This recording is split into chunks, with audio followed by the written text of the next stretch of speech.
Bienvenue à Conversation sur CamNews 24. Madame, Monsieur, au menu de ce programme, trois sujets présidentiels au Gabon. Ali Bongo remporte la victoire sur le fil du rasoir.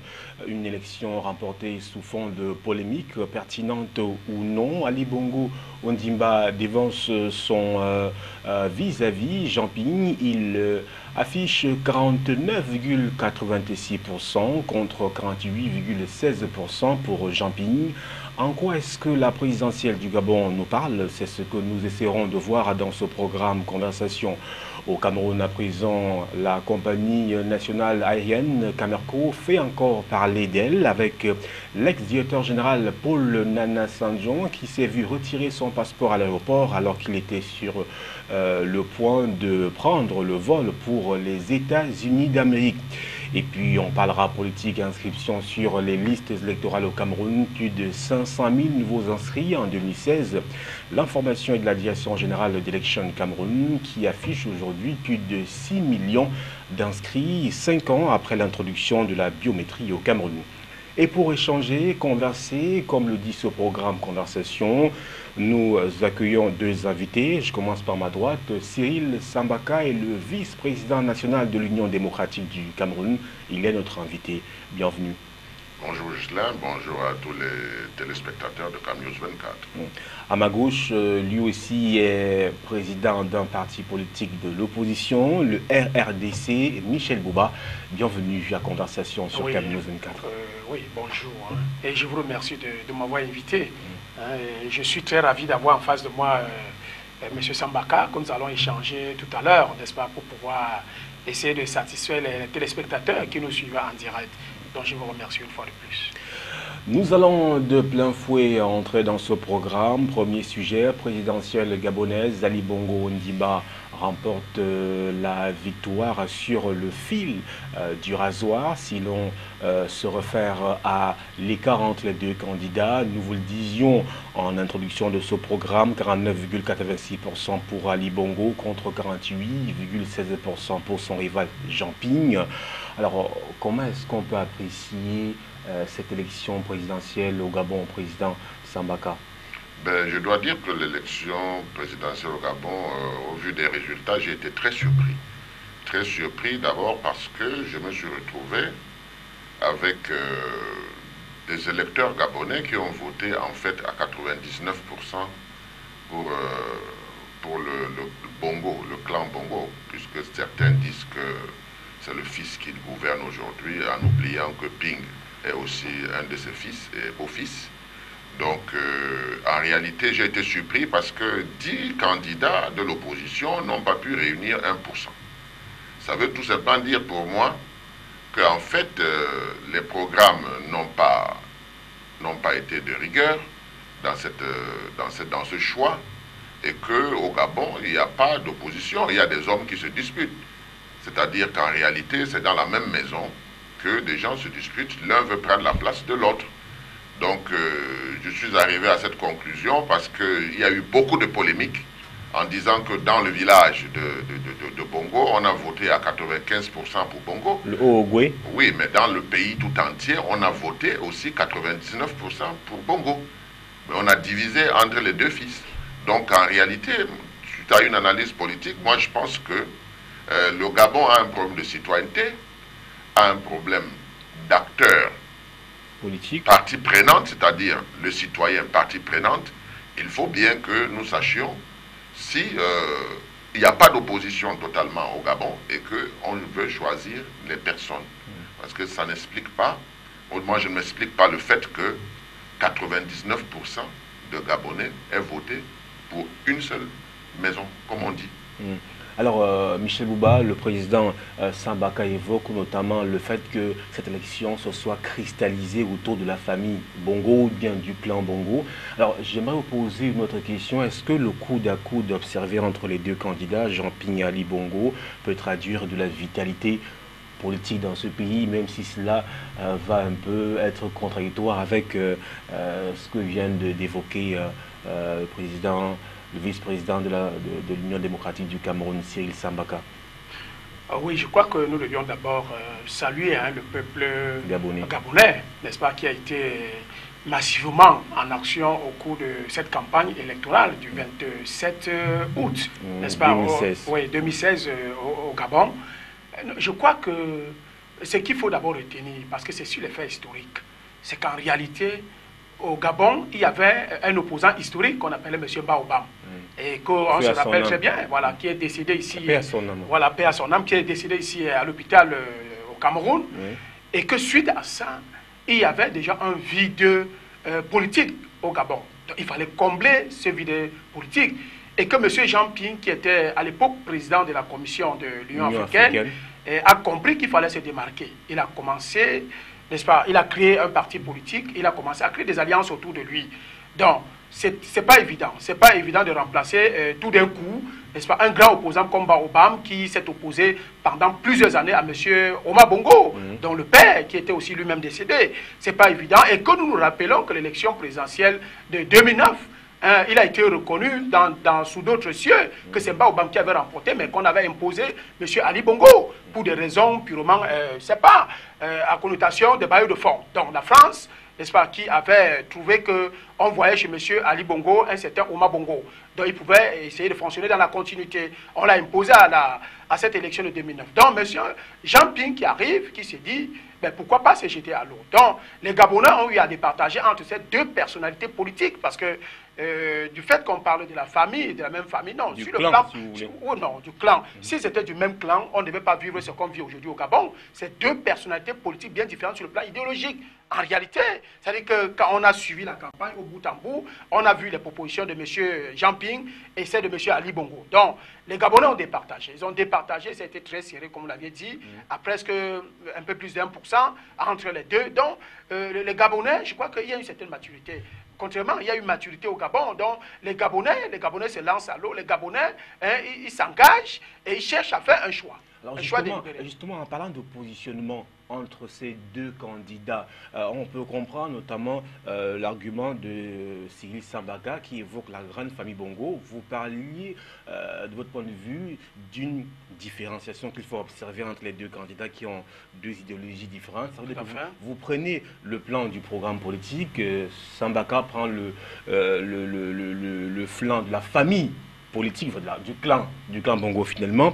Alors, est-ce qu'on peut donc opérer un positionnement, de votre point de vue, en distinct entre en quoi est-ce que Jean Ping, par exemple, se distingue de Ali Bongo? C'est facile, parce que c'est sur le plan, c'est sur le programme politique. Je pense qu'il faut relever que Jean Ping, au départ, n'a pas un parti politique. Il est candidat indépendant. Il s'est rallié avec l'opposition, une frange d'opposition qu'il a suivie. Et Jean Ping, lors de sa campagne, n'a pas chiffré grand-chose. Non, on n'a pas chiffré 48%, vous n'allez pas négliger, sur près de 600 000 électeurs. Lors de la campagne électorale, il n'a pas chiffré. Il a dit, je vais construire les écoles, des infrastructures de santé, mais sans dire tel à ceci, tel à cela, un programme. Il a dit qu'il comptait sur les bailleurs de fonds. Non, oui, mais bien sûr, on compte sur les bailleurs de fonds parce qu'on sait que l'économie gabonaise est encore très fragile. Vous comprenez, le Gabon est encore endetté parce que le Gabon actuellement se trouve sous le joug de M. Ali Bongo, qui est le fils de Omar Bongo, qui avait contracté beaucoup de dettes. Donc c'est normal.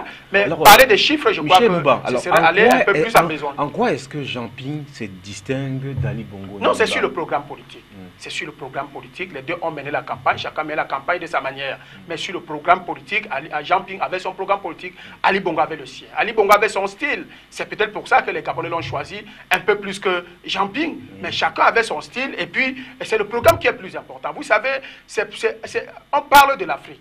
Nous parlons de l'Afrique. Et en Afrique, on regarde trop les problèmes familiaux. Si on prend un cas de l'autre côté de la France, on a vu dans le Parti socialiste, par exemple, il y a eu 5 ans avant, Ségolène Royal était candidat à l'élection présidentielle, et 5 ans après, M. François Hollande, qui était son époux, est devenu président de la République. Donc on pourrait parler aussi de la même famille. Vous êtes en France. Pardon? Oui, non, c'est une comparaison pour dire que c'est pas parce qu'on est de la même famille qu'on partage la même idéologie, ou bien qu'on ne peut pas s'engager dans le même combat politique. Donc je crois que les deux sont engagés au même combat politique. Il s'agit de construire le Gabon. Donc pour construire le Gabon, Jean Ping a fait ses propositions, Ali Bongo a fait ses propositions, et les Gabonais, ils ont départagé les deux. Donc on ne peut pas parler de la famille, ils ne sont pas de la même famille politique. Ils sont d'une idéologie différente et distincte. C'est pour ça qu'il y a ce combat et cet avenant au Gabon que nous vivons actuellement. Alors, président Cyril Sambaka, vous évoquez peut-être le primat du clan des batailles individuelles et individualistes sur l'idéal politique du pays, en fait. Oui, en fait, vous voyez, c'est pour ça que en Afrique et notamment dans les pays francophones, on ne compte pas le nombre de partis politiques. Tous ces gens sont des gens du PDG, n'est-ce pas? Le parti politique que Omar Bongo a créé. Parti démocratique gabonais. Voilà. Alors, au sein d'un parti, il doit avoir des tendances. Et au sein de ces tendances, les gens peuvent se démarquer. Il doit avoir une démocratie interne qui puisse permettre au sein du parti de choisir le candidat du parti. Et quand on a choisi le candidat du parti, les autres vont attendre. Ils vont le supporter, le soutenir. Mais que se passe-t-il en Afrique? Dès qu'on a choisi un, les autres quittent le navire. Ils vont créer des partis politiques. Ils vont saucissonner le parti de départ. Jean Ping, moi, je ne connais pas son programme. Je ne connais pas son programme parce que je l'ai entendu dire que dès qu'ils vont gagner, ils vont mettre un programme commun en place. C'est ce que moi j'ai suivi. Parce qu'il avait un programme au départ et ceux qui l'ont rallié avaient chacun son programme. Donc quand on lui a posé la question de savoir quel est son programme, il a dit qu'ils vont faire un programme commun. D'ailleurs, ils ont déjà commencé. Donc le peuple gabonais ne connaît pas le programme de Jean Ping. Le peuple gabonais connaît le programme de Ali. Ali a dit ceci. Il a dit clairement qu'il veut mettre les Gabonais au travail. Il est en train de le faire. Il va spécialiser l'école. Et il est en train de créer des centres pour cela. Il va décentraliser. Il va décentraliser. Et ça, j'ai salué la décentralisation. Parce que s'il applique la décentralisation, je crois que les problèmes africains et les problèmes notamment dans nos pays, c'est le problème de décentralisation. Le pouvoir central refuse toujours cette décentralisation, celle qui va mettre à l'aise les populations de ces pays-là. Donc s'il a opté pour la décentralisation, c'est une bonne chose. Moi, je l'ai vu travailler et depuis 2 ans, le bois ne quitte plus le Gabon, n'est-ce pas, à l'état brut. Il est transformé sur place pour y aller. Ça crée une main-d'œuvre, etc. Donc le Gabon, Ali Bongo, je peux résumer tel que je l'ai perçu son programme. Je peux résumer son programme qu'il veut sortir d'une économie de rente pour entrer dans une économie de développement. Le développement veut dire la transformation des matières premières. Et je salue ici un peuple comme, un gouvernement comme le gouvernement japonais qui a bien compris que l'Afrique reste en arrière parce que ces matières premières ne sont pas transformées sur place. Et a, donc, l'autre jour au Kenya, ouvert un partenariat qui peut permettre aujourd'hui aux Africains de partir de leurs matières premières pour avoir des produits finis en Afrique. Donc je pense que c'est ça qui va donner la main-d'œuvre aux Africains, c'est ça qui va leur permettre de travailler. Il n'y a pas de raison que dans un pays de 1 million, moins de 2 millions de personnes, que des gens se retrouvent au chômage. C'est impensable. Ça veut dire que pendant 50 ans, on n'a pas pensé mettre les Gabonais au travail. D'ailleurs, ici au Cameroun, on a toujours dit que les Gabonais sont paresseux. Non. En réalité, ils avaient cette culture qu'on leur donne tout. Maintenant, il faut qu'ils se mettent au travail. Et je crois que ça, c'est quelque chose de très très positif que j'ai perçu sur le président Bongo qui a accepté de faire une rupture entre ce que son père faisait et ce que lui, il est en train de faire au Gabon. Il ne faut pas partir sur le fait qu'il s'appelle Bongo. Moi, j'ai du mal à comprendre que la politique, ça peut être un nom. Ça peut être un nom. La politique, c'est des idées. La politique, c'est des programmes. Vous pouvez être en porte-à-faux avec votre frère, comme Ping et Bongo aujourd'hui, parce que ce sont des frères, pour dire la vérité. Il ne faut pas qu'on raconte des histoires aux gens. Ping est le beau-frère de Bongo, et en même temps, il a été fabriqué le fils d'Omar Bongo. Donc, c'est la raison pour laquelle je dis qu'il aurait pu rester au PDG, parce qu'il a servi, la preuve. Quand il vous parle de fraude électorale, il a participé à plein de fraudes électorales, tout comme le Bongo aujourd'hui a participé à des fraudes électorales. Et si aujourd'hui on a des résultats qui sont contestés, on peut dire qu'au Gabon, on a toujours contesté les résultats. Et aujourd'hui, oui, et aujourd'hui, peut-être celui qui était le plus intelligent a réussi à frauder plus que l'autre. Alors, Michel Bouba, peut-être que vous voulez réagir avant que je te pose une autre question. Oui, mais ce qui est vrai, c'est que Ali Bongo et Jean Ping, c'est blanc, bonnet et bonnet blanc. Ça, c'est la réalité. Vous comprenez? Mais je vous... Oui, non, même par rapport à leur relation familiale. C'est-à-dire que Jean Ping est le beau-frère de M. Ali Bongo. Et les enfants de Jean Ping, il y a une information qui a atterrissé au moment où on était en train de donner le résultat des élections par la Sénat, que le fils aîné de Jean Ping était chez M. Ali Bongo, pour le rencontrer en tant que son oncle. Donc là, ça ne pose pas de problème. Mais là, nous sommes sur le plan du combat politique. Le combat politique, c'est beaucoup plus appuyé sur le plan idéologique. Qu'est-ce que tu proposes? Voilà, des idées. Qu'est-ce que tu proposes et qu'est-ce que l'autre propose? Et là, maintenant, c'est au peuple de nous départager. Bon, maintenant, la quintessence des programmes et tout, moi, je crois que je ne suis pas gabonais. Et puis, je n'étais pas au Gabon. Nous l'avions suivi de loin et ça a été rapporté dans les réseaux sociaux. Et puis, on essaie d'apporter notre modeste contribution. Mais alors, qu'est-ce qu'il faut? Moi, je vous ai dit, il y a eu un vide politique qu'on essaie d'être comblé par M. Jean Ping. Baobam, il faudrait, ça va prendre du temps pour qu'on puisse fabriquer. Jean Ping? Oui, mais sur le plan, oui, mais en politique, on est opportuniste. C'est-à-dire que quand il y a une... C'est normal. Oui, mais tout à fait, tout à fait. C'est-à-dire, Jean Ping a pensé, parce que, essayez un peu d'imaginer un autre scénario, que certains opposants sont ralliés à Jean Ping, qui soient face à Ali Bongo. Les Russes ne seront pas le même. Donc Jean Ping a pensé qu'il avait une certaine couverture politique. Oyemba et Guy Zoubadama, l'ex-président de l'Assemblée nationale et l'ancien Premier ministre sont ralliés à Jean Ping. À Jean Ping. C'est peut-être ce qui peut expliquer la consistance. Ce qui peut expliquer cela est simple. S'il y avait eu un seul opposant gabonais qui s'était rallié à Jean Ping, on aurait pu comprendre cela. Ce sont ses camarades du PDG qui ont quitté le PDG, qui se sont ralliés à lui. C'est un autre problème. Il faut voir les choses comme ça. Moi, j'ai dit... Le Gabon a toujours eu des opposants qui n'ont jamais flirté avec le PDG ou le gouvernement. Ils étaient là. Radicaux? Oui, même celui qui est arrivé troisième, il a fait la grève de la faim, il a fait ceci, il a fait cela. Mais il a eu combien de voix? Donc, en réalité, il y a un problème fondamental à la base. C'est la culture politique. C'est ça qui est fondamental, parce que c'est l'argent qui a joué, comme d'habitude. Et c'est dommage en Afrique que les populations ne savent pas se prendre en main et savoir que ce qu'on leur donne là, pendant les campagnes électorales, ne sert à rien parce que ça les maintient dans la paupérisation. Donc, dans le cas d'espèce, on peut dire que nous avons assisté à des élections de riches. Alors, tous ces gens qui sont dans la rue aujourd'hui, qui vont se faire tabasser, arrêter et tout, ce sont des riches. Michel Bouba, sinon se refaire à l'un des reproches souvent formulés sur le continent africain à l'endroit des présidents qui ont un âge assez avancé au pouvoir, est-ce qu'on peut indiquer de ce point de vue qu'Ali Bongo incarne la jeunesse?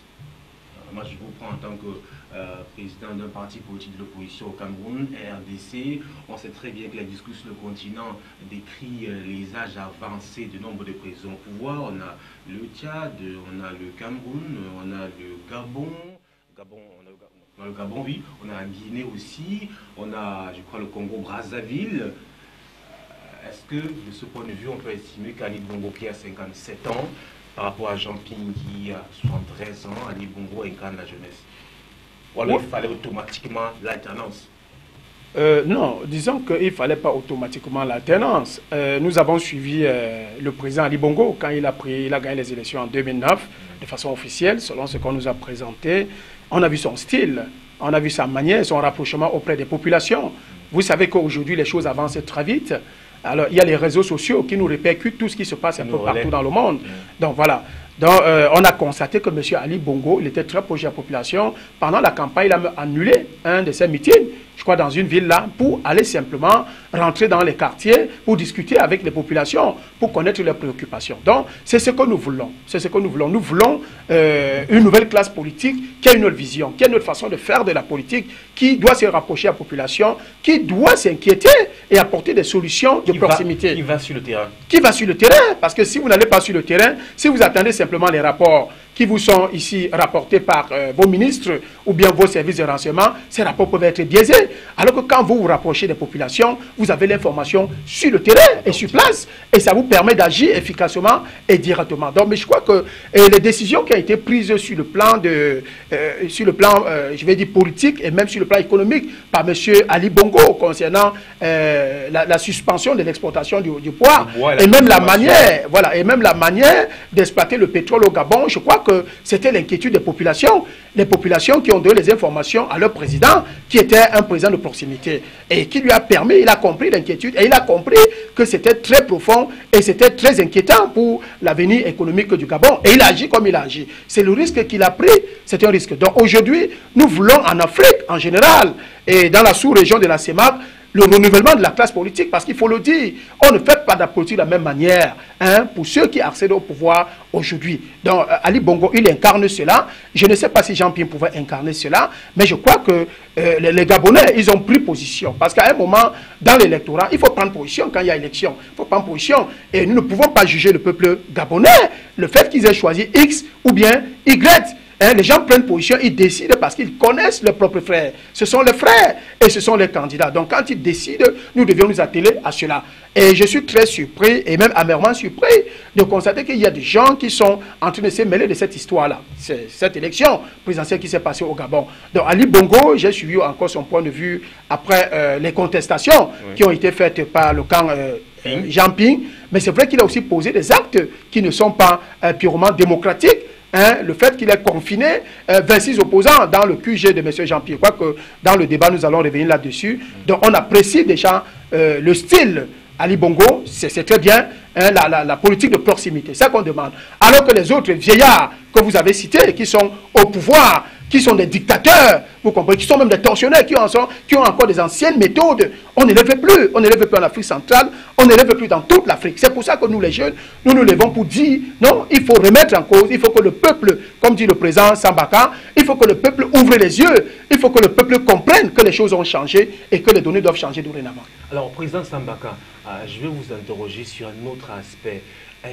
Comment comprendre le fait qu'après qu'Ali Bongo soit proclamé vainqueur, ce soit les chancelleries occidentales qui demandent qu'il faut recompter premièrement et qu'il fallait publier les résultats par bureau, alors que la loi gabonaise est claire dessus, on publie les résultats par région, par province, puisqu'au Gabon on parle de province. Comment vous avez apprécié cette intrusion entre guillemets? Vous avez la France, vous avez les États-Unis et beaucoup d'autres organisations internationales qui sont prononcées sur le sujet. Oui, de ce point de vue, je pense que la faute nous revient un tout petit peu parce que nos chefs, n'est-ce pas, nos gouvernements n'ont pas l'habitude de respecter nos propres lois. Ils bafouent nos propres lois. Et crescendo, donc les Occidentaux dans cette affaire donnent leur point de vue. Et évidemment, ils ne tiennent pas compte des lois gabonaises. Parce que quand on va aux élections au Gabon, il y a des voies de recours. Vous avez compris que moi, j'ai été très choqué au Gabon par 2 ou 3 choses. La première chose, c'est que M. Jean Ping ait traité les Gabonais de rats et de cafards. Et ça, je l'ai suivi moi-même. La deuxième chose, c'est qu'il y a eu un scandale lors de ces élections et les gens ne veulent pas en parler. Le scandale, c'est le problème ivoirien gabonais. Ce problème est important parce qu'un conseiller spécial dans une présidence de la République n'est pas n'importe qui. On va y arriver. Donc, moi j'ai été choqué par ces choses-là. Et je me suis dit, attention, on risque d'avoir une guerre de fausses nouvelles qui vont... Mais qui va perdre dans tout ça? Oui, des sortes de propagande qui vont amener les gens à ne même plus savoir d'où on part. Et quand j'ai entendu ce monsieur échanger avec Jean Ping et dire qu'il faut acheter 2 ou 3 membres de la commission qui fassent du bruit et puis on met le désordre partout. Ça veut dire une chose, ça veut dire que M. Ping n'a pas respecté les lois du Gabon.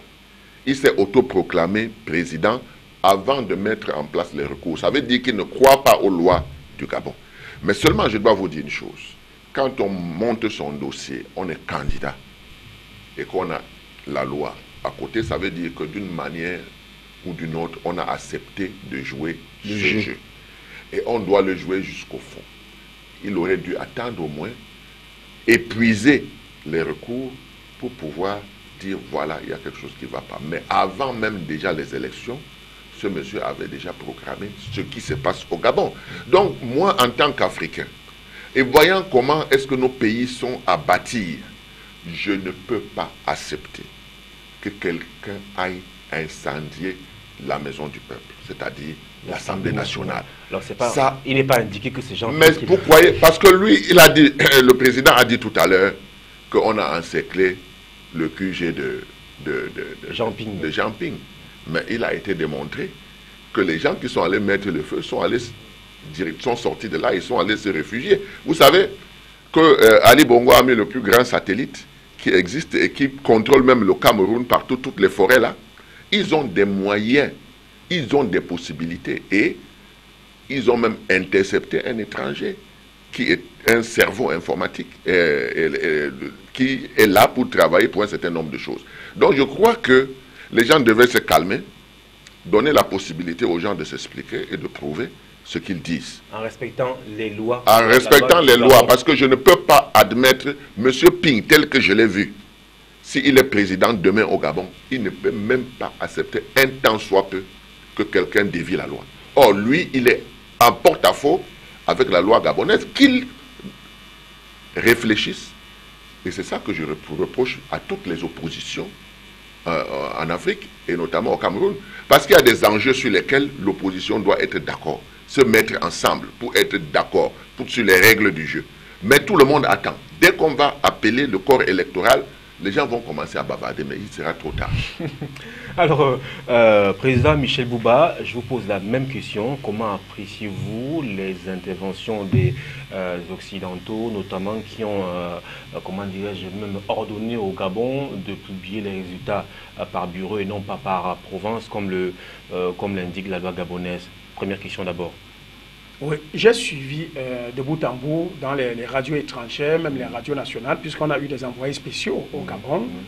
La représentante de l'Union européenne au Gabon, elle a dit que avant cette élection présidentielle, il y a eu des accords qui ont été signés entre les candidats gabonais et l'Union européenne pour qu'il y ait l'apaisement après les résultats, qu'il y ait l'apaisement. Et ces accords s'appuyaient sur 2 points. Le premier point, il fallait qu'au cours de la campagne, qu'il n'y ait pas d'invective entre les candidats. Voilà. Et qu'on ne rentre pas dans le cas historique de l'ancienne gouvernance, à savoir le père Omar Bongo Ondimba. Et la deuxième chose, c'est qu'il fallait que les élections se déroulent de façon libre et transparente. Voilà. Alors, elle entre dans le deuxième cas de figure pour dire que libre et transparente, ça veut dire que on devait apporter tous les éléments possibles pour prouver que tel candidat a gagné et tel autre a perdu. C'est pour ça que l'Union européenne demande, puisque en face, et le camp de Jean Ping est en train de contester cette élection pour dire que tout s'est joué au niveau de Haut-Ogooué, donc dans le fief naturel de monsieur, la famille Bongo. Voilà, que c'est là-bas qu'on a truqué les élections parce qu'ils ont les PV entre les mains. Donc, tout simplement, ce qu'ils demandent, c'est qu'on recompte les voix dans tous les bureaux de vote de Haut-Ogooué. Voilà ce qu'elle a dit. Moi, j'ai suivi ça. Et j'ai donc suivi aussi la réaction du ministre français des Affaires étrangères. Oui, une réaction qui a été très incisive, vous comprenez, qui allait droit dans le cas d'ingérence des affaires politiques au Gabon. Donc la France a cette habitude, parce que la France se prend comme le bailleur de fonds des pays de la France-Afrique, vous comprenez, en particulier de la CEMAC. Donc moi, je n'ai pas apprécié cette réaction du ministre français des Affaires étrangères, mais j'apprécie quand même. Je vous relance. Alors, oui. je vous relance maintenant sur comment appréciez-vous, avant de revenir au président Cyril Sambaka, comment avez-vous apprécié le mutisme, puisque vous avez évoqué tout à l'heure la CEMAC, notamment, je parle de disons plutôt l'Afrique centrale, comment avez-vous apprécié le mutisme de tous les chefs d'État sur le continent? Aucun chef d'État ne s'est prononcé depuis la victoire d'Ali Bongo Ondimba. Personne. On n'a pas entendu les chancelleries africaines, on n'a pas entendu l'Union africaine. Qu'est-ce qui se passe? Oui, mais c'est ce que nous sommes en train de dire. Vous savez, la zone CEMAC est une zone, je dirais, qui a été mystifiée, qui a été mystifiée en ce qui concerne la gestion des affaires de l'État. C'est-à-dire que ceux qui sont à la tête de ces États sont là, nous l'avions dit, pendant plus de 20 ans. Ça pose un problème, c'est-à-dire qu'ils ont eu le soutien, en particulier de la France et donc des Occidentaux, pour qu'ils restent autant de temps au pouvoir. Ce qui fait qu'ils ont peur, sachant que ces pays ont déjà pris position, parce que quand nous parlons de droit d'ingérence, la France a pris position, l'Union européenne a pris position, mais les États-Unis ont déjà pris position, et nous savons que leur position, c'est en défaveur de M. Ali Bongo. Parce que ça qu'il faut dire à ceux qui nous écoutent, c'est pas en faveur de M. Ali, parce que c'est en faveur de M. Ali Bongo, les résultats ont été proclamés, on attend la Cour constitutionnelle pour entériner ces résultats-là. Mais ils ont pris position, quand on dit de décompter les voix, c'est pas beaucoup plus Jean Ping qui le dit, c'est beaucoup plus ces gens-là. Donc ça fait peur à ces différents présidents de l'Afrique centrale, qui d'ailleurs, pour le cas du Cameroun, qu'avant que la campagne ne démarre, le président Paul Biya, n'est-ce pas, il a voyagé, il est parti du Cameroun. Et bien qu'il soit actuellement en France, selon nos sources d'information, et qu'ils sont consultés à cet effet pour ce qui se passe au Gabon, ils se sont tus. Et ça rentre dans leurs habitudes, parce qu'ils savent qu'eux-mêmes, ils ne sont pas légitimes au sommet de l'État. Pour vous relancer, je tiens à préciser que le président Paul Biya est toujours très réservé, Cyril Sambaka. Oui, mais bien sûr. Mais c'est de ça que nous parlons. Quand on dit très réservé, c'est des gens qui n'ont rien à dire. Quand vous n'avez rien à dire parce que vous reprochez beaucoup de choses, parce que vous savez que vous n'êtes pas dans la légalité, vous n'êtes pas en légitimité, vous ne pouvez pas parler. Dans le monde entier, ceux qui font de la politique, ce n'est pas tout le monde qui parle. Les gens qui ont choisi d'opposer ces thèses. Donc, nos pères de l'Afrique centrale, ils ont beaucoup de choses. Le cas de, comment vous appelez ça, de Bianguemana, où il a choisi son fils pour mettre vice-président, ne peut pas parler. Le cas du Tchad, où Idriss Déby vient d'être élu, on sait dans quelles conditions. Il a été réélu, je crois, par ce 4e ou 5e mandat. Et on voit le cas de Sassou Nguesso. Sassou Nguesso qui a été aussi réélu sous des braises. La plupart ont été réélus, en fait. Alors, président Sambaka, je reviens à vous, notamment on voit la question maintenant de l'ingérence, le cas ivoirien. Comment est-ce qu'on peut, comment vous comprenez cela?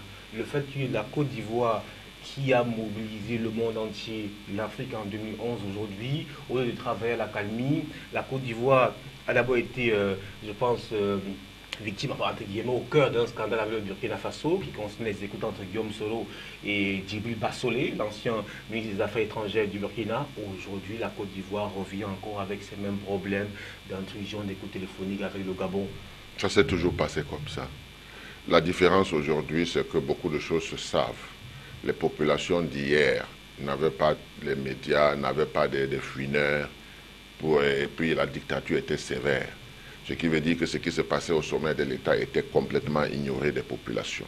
Aujourd'hui, on peut parler, on peut comprendre. Les Africains grandissent, les Africains se spécialisent, les Africains deviennent des hommes. Il faut qu'ils suivent cela et qu'ils deviennent de vrais citoyens, c'est-à-dire ceux qui décident de l'aide. Parce que c'est les Blancs qui ont dit cela, que le peuple est souverain. Ça, c'est la démocratie qui le dit. Le peuple, c'est lui qui est souverain. Il donne une partie de sa souveraineté à des dirigeants. Donc, si on doit appliquer cette démocratie à 100%, c'est-à-dire que nous n'attendons plus qu'on vienne nous dire de l'extérieur ce qu'on a à faire. Nous n'avons pas, nous ne devons plus avoir en Afrique des pays où, à partir de là, on peut envoyer des satellites pour aller plomber les d'autres pays. Oui, mais à partir du moment où, Michel Bouba, je vous comprends très bien, quand ça vient de l'extérieur du continent africain, mais quand l'intrusion, l'ingérence vient de notre propre continent. Mais l'ingérence ne vient pas de notre propre continent. L'ingérence vient de partout, comme il a dit tout à l'heure. N'est-ce pas? C'est une ingérence, en réalité. Parce que ce n'est pas parce qu'on a parlé de transparence électorale. Quand on dit transparence électorale, ça veut dire que vous avez une loi, et il faut qu'elle soit appliquée sans qu'on ne bouge une virgule. À ce moment, tout le monde connaît les règles du jeu, on y va, Et on ne triche pas. Or, dans le cas d'espèce, celui qui respecte la loi, c'est celui qui est au pouvoir, c'est-à-dire Ali Bongo. C'est lui, parce que la loi ne lui permet pas d'aller bureau par bureau. C'est un travail qui est fait par les partis politiques qui sont dans chaque bureau. Donc chaque parti politique est représenté dans des bureaux. Vous comprenez? Ça remonte à l'arrondissement, etc., pour arriver au niveau central. Justement, je vous relance. Oui. D'après Jean-Ping, c'est justement compte tenu de cela, des procès-verbaux, puisqu'ils avaient des scrutateurs dans tous les bureaux de vote, qu'il a pu dire qu'il a remporté l'élection présidentielle. Jean-Ping ne fait pas de ce que c'est compte tenu de tout ce qu'il a reçu par bureau compilé. Moi, je vais vous dire ma pensée par rapport à cela. Jean-Ping revendique qu'on recompte bureau par bureau dans une province. Cette province est la province d'origine de Bongo. On peut le voter comme les Bantous à 100%. Ça s'est déjà vu en Afrique. Il ne faut pas transposer les affaires de l'Europe au Cameroun. La preuve, c'est que dans toutes les autres provinces, on les a votés rien que 2. Alors c'est tout à fait normal que dans un pays où on ne vote que 2 personnes sur 12 candidats, que dans une province, on décide de voter un seul. Moi, je ne vois pas ce qui est... Non, parce que ça les rattrape toujours. Les gens savent revendiquer. Pourquoi là-bas? Pourquoi est-ce que dans d'autres provinces, lui, Jean-Ping, n'a pas pu truquer? Mais celui qui a gagné, en général, n'a pas besoin de demander des recours à partir du moment où il a déjà gagné. Oui. Donc, moi, je m'inscris dans la façon de faire des Africains, et notamment de l'Afrique centrale. J'ai participé à plusieurs élections que j'ai perdues, ici au niveau de Douala premier. C'est pas parce qu'on ne m'a pas voté, mais c'est parce qu'il y a eu des achats de conscience, etc., etc. Je dis c'est comme ça que ça fonctionne chez les Bantous. Il faut que ça change, et ça ne peut changer que par les populations. Les populations doivent prendre conscience. Moi, je vous dis, et je vous répète tout le temps, que les 6 mois d'exil que j'ai fait au Bénin m'ont appris énormément beaucoup de choses. Parce qu'au Bénin, je peux parier que le peuple béninois, quand il s'agit d'une campagne électorale, tout le monde écoute. Qu'est-ce que tu vas apporter? Parce qu'on va te coincer sur ça. On vote, on contrôle, on sanctionne. C'est le peuple qui est souverain. Donc il doit être impliqué. Quel est ce peuple-là qui va bêtement comme ça?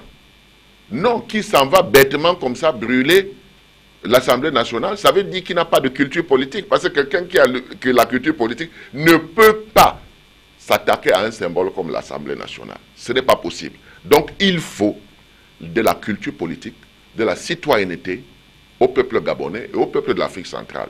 Parce que je ne peux pas comprendre que tout le temps, des gens déroulent des programmes, on n'écoute pas, mais pour des raisons ethniques, pour des raisons d'argent, pour des raisons de ceci, on va voter quelqu'un et on plombe son propre pays. Donc moi, je dis franchement, les extérieurs dont on parle là, est en train de faire son travail. Ils font leur travail parce que ils ont toujours vécu de la manne.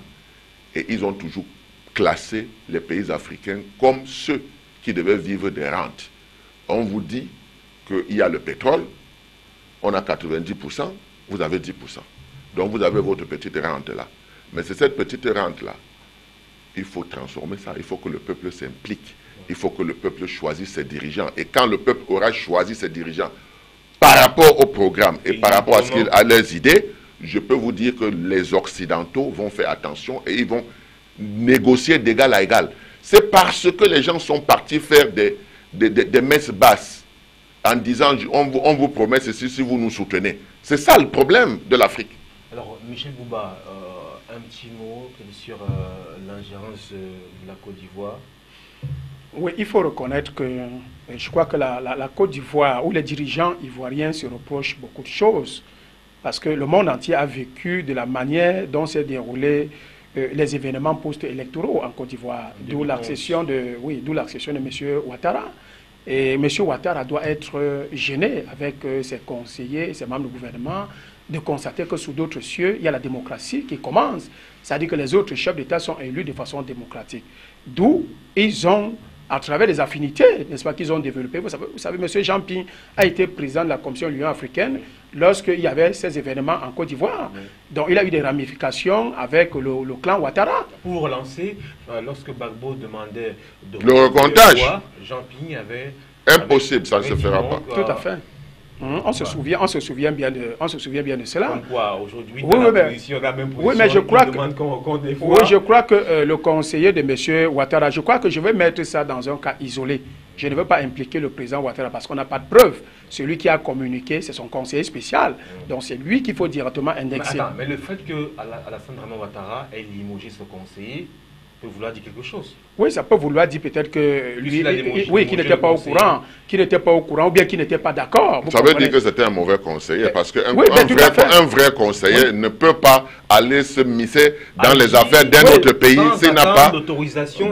Non, nous sommes d'accord, mais nous on ne dit pas que c'est pas l'État ivoirien qui a donné les injonctions à M. Jean-Pierre de se comporter comme ça.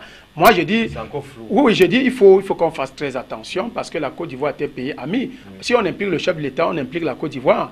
Restons, disons que c'est un cas isolé parce qu'ils ont eu des relations. Ce conseiller avec M. Jean-Pierre les avait soutenus à l'époque. Et le conseiller qui parlait au nom de la Côte d'Ivoire, donc c'est encore à prendre avec beaucoup de personnes. Non, le conseiller n'a pas parlé au nom de la Côte d'Ivoire. Nous avons suivi la communication qu'il y a eu entre ce conseiller et M. Jean-Pierre. Il lui donne des conseils, il lui dit voilà comment tu vas te comporter, voilà comment tu vas faire. Si tu constates qu'à un certain moment, tu as perdu pour créer un imbroglio au Gabon, comme nous avons fait en Côte d'Ivoire, pour que la France vienne te soutenir. Et d'ailleurs... Sauf que le Gabon l'a pris différemment parce que sur une chaîne européenne, la porte-parole, je crois, une femme du Gabon, a dit qu'ils veulent voler la victoire de Dali comme celle de Gbagbo. Quand on évoque le Gbagbo, ça veut dire qu'on évoque la Côte d'Ivoire. Et elle parlait justement de cette politique. En fait, si on doit apporter une petite précision, c'est tout simplement pour dire que ce monsieur conseiller, c'est une consécration par rapport à un travail qui avait été fait. Et par rapport à des génies informatiques ivoiriens qui ont pu rentrer au Gabon pour faire un travail précis et entrer dans les fichiers du gouvernement gabonais.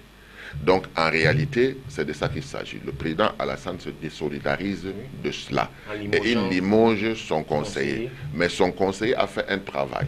Et il a dit, vous avez suivi comme moi, président, qu'à la fin, l'apothéose serait si tu réussis à détourner 2 ou 3 membres de la commission qui vont claquer la porte d'une manière intempestive et le dehors va gronder. Vous comprenez? Donc quand quelqu'un a travaillé dans ce sens, ça veut dire qu'il a préparé la guerre. Et moi je m'inscris contre les gens qui ne veulent pas mettre l'intelligence. Personne ne peut avoir la force plus qu'un État militarisé. Si vous avez à la tête un sanguinaire, il va tuer les populations. Il va massacrer les populations. Donc ce n'est pas ça la solution. La solution, c'est l'intelligence. Le contournement des pièges.